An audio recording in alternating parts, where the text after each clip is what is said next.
ฤดูดอกเชิญจ๋าบานอยู่ทางภาคตะวันตกเฉียงเหนือของสาธารณรัฐสังคมนิยมเวียดนามในเดือนมีนาดอกเชิญจ๋า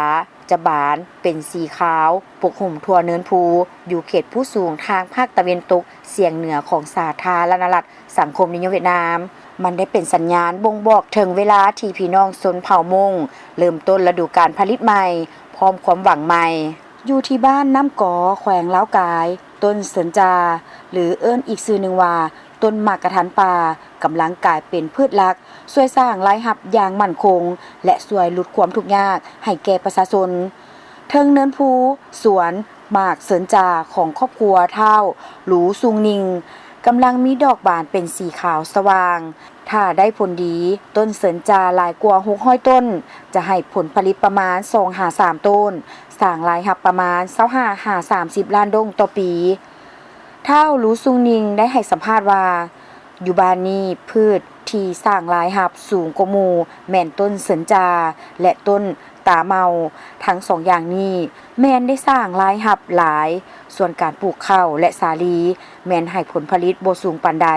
ย้อนสภาพอากาศที่แห้งแล้งและดินที่บ่อุดมสมบูรณ์เฮ็ดให้ต้นข้าวและต้นสาลีเติบใหญ่ยากแต่สำหรับต้นเสินจาแม่นเป็นต้นไม้ที่ทนกับความหนาวและแห้งแล้งได้ดีเฮ็ดให้สามารถสร้างรายรับได้สูงกว่าส่วนเท่าจางกาซูได้ให้สัมภาษณ์ว่าพืชชนิดนี้ทนต่อกับอากาศหนาวได้ดีแต่ละปีเพียงแต่ถางหญ้าดินบ่ดีก็ใส่ฝุ่นน้อยนึงและถ้าดินดีแล้วก็บ่จำเป็นต้องใส่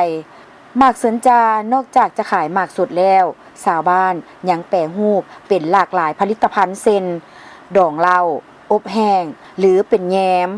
เพื่อเพิ่มคุณค่าของผลิตภัณฑ์ของสินค้าในอนาคตประชาชนจะเชื่อมโยงการขายและพัฒนาการท่องเที่ยวฤดูดอกเสินจาบานตื่มอีกเท่าจางอาเกอร์นายบ้านได้กล่าวว่าพวกข้าพเจ้าจะประสานสมทบกับวิสาหกิจเพื่อแปรรูปสินค้าโอดอปและโฆษณาสินค้าผลิตภัณฑ์จากหมากเสินจาและตาเมา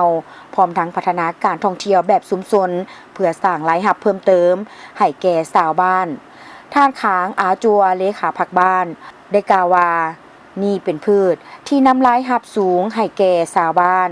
ผลผลิตแต่ละปีดีและก็เป็นแหล่งรายรับหลักช่วยพัฒนาเศรษฐกิจและยกระดับชีวิตการเป็นอยู่ของประชาชนให้ดีขึ้นเป็นก้าวๆ